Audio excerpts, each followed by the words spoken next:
Sunil teach Nepal YouTube च्यानललाई सबैभन्दा पहिला सब्स्क्राइब गर्नुहोस्। त्यसपश्चात हरेक भिडियोको ताजा नोटिफिकेसन प्राप्त गर्नको लागि तपाईहरूले बेल आइकन सँगसँगै अल भन्ने अप्सनमा पनि गएर क्लिक गर्न नभुल्नुहोला। नमस्कार एवं हार्दिक स्वागत छ तपाईँ सम्पूर्णलाई तपाईहरुको युट्युब च्यानल सुनिल टीच नेपालमा। सुनिल टीच नेपाल युट्युब च्यानलको आजको यस नयाँ भिडियोमा म तपाईलाई सिकाउँदैछु एकदमै महत्त्वपूर्ण सेटिङ जुन रहेको छ युट्युब स्टुडियोको व्हाइट मोडबाट चाहिँ त्यसलाई कसरी डार्क मोडमा लैजाने भन्ने कुरा सिकाउँदैछु। र तपाईँ यदि युट्युबर हुनुहुन्छ र तपाईँ युट्युबर बन्न चाहनुहुन्छ भने तपाईको लागि यो भिडियो एकदमै महत्त्वपूर्ण छ। किन भन्दा तपाईले व्हाइट मोडबाट नाइट मोडमा चाहिँ तपाईले युट्युब स्टुडियोलाई लाँदै गर्दा के फाइदा हुन्छ भन्ने कुरा म तपाईलाई पालै पालो स्टेप बाइ स्टेप चाहिँ तपाईलाई मैले ट्रिक पनि सिकाउने छु। कसरी डे मोडबाट नाइट मोडमा लाने, डार्क मोडमा कसरी लाने भनेर सिकाउँछु र तपाईले चाहिँ त्यसको फाइदा पनि आज म तपाईलाई बताउने छु यस भिडियोमा। अवश्य पनि तपाईलाई यो भिडियो मन पर्यो भने भिडियोलाई लाइक गर्नुहोला, शेयर गर्नुहोला र यस युट्युब च्यानललाई तपाईले सब्स्क्राइब गर्नुभएको छैन भने तलपट्टि रातो अक्षरमा सब्स्क्राइब लेखेको छ त्यसमा क्लिक गरी सँगै आउने अलको नोटिफिकेसनमा पनि क्लिक गर्न नभुल्नुहोला। म तपाईलाई यति बेला ढिलो नगरिकन ट्रिकतर्फ नै लान चाहन्छु। सर्वप्रथम तपाईले चाहिँ ओपन गर्नुपर्ने हुन्छ तपाईको वाइटी स्टुडियो एप्लिकेसन। यति बेला देख्न सक्नुहुन्छ यहाँनिर रहेको छ वाइटी स्टुडियो एप्लिकेसन। म चाहिँ यसलाई ओपन गर्छु। यति बेला देख्न सक्नुहुन्छ यहाँनिर चाहिँ यसलाई मैले ओपन गरिसकेको छु र यहाँनिर रहेको छ एउटा मेरो यो नयाँ युट्युब च्यानल रहेको छ जुन नाम रहेको छ सुनिल कुमार केसी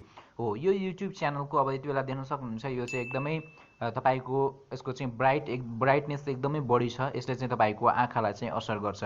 किन भन्दा तपाईँ युट्युबर हुनुहुन्छ र तपाईँ चाहिँ बेला बेलामा चाहिँ तपाईको भिडियोमा कति भ्यू आयो, तपाईको भिडियोमा तपाईको युट्युब च्यानलमा कति सब्स्क्राइबर आयो भनेर चाहिँ तपाईले हेर्नको लागि चाहिँ तपाईले युट्युब स्टुडियोको एकदमै महत्त्वपूर्ण हुन्छ। त्यसकारण तपाईले चाहिँ लगभग घन्टामा मिनेटमा चाहिँ तपाईले चेक गर्नुहुन्छ। किन भन्दा तपाईले चाहिँ जान्ने इच्छा लाग्छ कि मेरो के समयमा तपाईको सब्स्क्राइबरहरू आएको छ या छैन, भ्यू कतिको आछ र अर्निङ कतिको भइरहेछ। यद्यपि तपाईको युट्युब च्यानल मोनेटाइजेसन छ भने तपाईले चाहिँ यसबाट हेर्न सक्नुहुनेछ।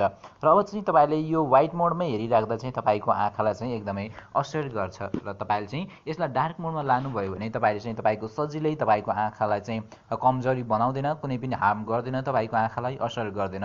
त्यसकारण आज चाहिँ म यस भिडियोमा चाहिँ तपाईलाई सिधै अब चाहिँ तपाईलाई मैले डार्क मोडमा लाने तरिका चाहिँ सिकाउन गइरहेको छु। यहाँनिर तपाईले देख्न सक्नुहुनेछ माथिपट्टि तपाईको एस को आइकन आएको छ।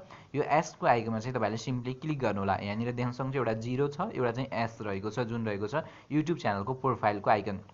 सिम्पली चाहिँ तपाईले यसमा चाहिँ क्लिक गर्नुहोला। यति बेला चाहिँ मैले यसमा चाहिँ क्लिक गर्छु र यहाँनिर क्लिक गरे पश्चात चाहिँ यहाँनिर देख्न सक्नुहुन्छ तपाईसँग चाहिँ आएको छ सेटिङ भन्ने अप्सन। यसमा चाहिँ तपाईले क्लिक गर्नुहोला। यति बेला चाहिँ म सिम्पली सेटिङ भन्ने अप्सनमा क्लिक गरिसकेको छु।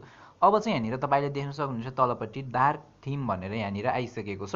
यहाँनिर देख्न सक्नुहुन्छ डार्क थिम। अब चाहिँ यसलाई चाहिँ तपाईले यसरी अन गर्नुहोला। अब चाहिँ तपाईले हेर्दाखेरि जुन तपाईले व्हाइट मोड त्यो डे मोडमा थियो अब चाहिँ नाइट मोडमा भएको छ, डार्क मोडमा भएको छ। यो हुँदाखेरि तपाईको आँखाले तपाईले आफै पनि टेस्ट गर्न सक्नुहुनेछ। व्हाइट मोडमा हुँदा चाहिँ तपाईको आँखालाई कति तपाईको पावर लागिरहेको थियो यो हेर्नको लागि र अब चाहिँ डार्क मोडमा भएपश्चात चाहिँ तपाईलाई कति कुल फिल भइरहेको छ। तपाईले चाहिँ आँखामा यसले चाहिँ शीतलता पनि प्रदान गर्नेछ र तपाईको आँखालाई चाहिँ हार्म गर्दैन। तपाईले डार्क मोडमा युज गर्नुभयो भने तपाईले युज गर्न पनि सजिलो हुन्छ। हस् साथीहरु, तपाईले यो भिडियो चाहिँ कस्तो लाग्यो यो नै रहेको छ आजको यस भिडियोको ट्रिक चाहिँ यो बेस्ट रहेको छ। त्यसकारण चाहिँ यसैगरी तपाईले चाहिँ डार्क मोडमा युज गर्नुहोला। तपाईले व्हाइट मोडमा चाहिँ युज नगर्नुहोला। तपाईको आँखालाई एकदमै हार्म गर्छ। आँखा भनेको एकदमै महत्त्वपूर्ण चिज हो। त्यसकारण चाहिँ तपाईले यो भिडियो यद्यपि मन पर्यो भने तपाईले लाइक गर्नुहोला, शेयर गर्नुहोला र तपाईले यस युट्युब च्यानललाई सब्स्क्राइब गर्नुभएको छैन भने तलपट्टि रातो अक्षरमा सब्स्क्राइब लेखेको छ त्यसमा पनि क्लिक गर्नुहोला र सँगै आउने अलको नोटिफिकेसनमा पनि क्लिक गर्नुहोला। किन भन्दा तपाईले नयाँ भिडियोको अपडेट पाउनको लागि त्यो तपाईले चाहिँ अलको नोटिफिकेसनमा पनि क्लिक गर्न अति महत्त्वपूर्ण छ। त्यसकारण तपाई समक्ष नेक्स्ट अनि बेस्ट भिडियोमा भेट्ने भाषा गर्दै अहिलेलाई भने Sunil teach Nepal YouTube channel सँगसँगै म सुनिल कुमार केसी पनि ओजिल पर्छु। हस्त नमस्कार। तपाईको बाँकी पल शुभ रहोस्। जय नेपाल।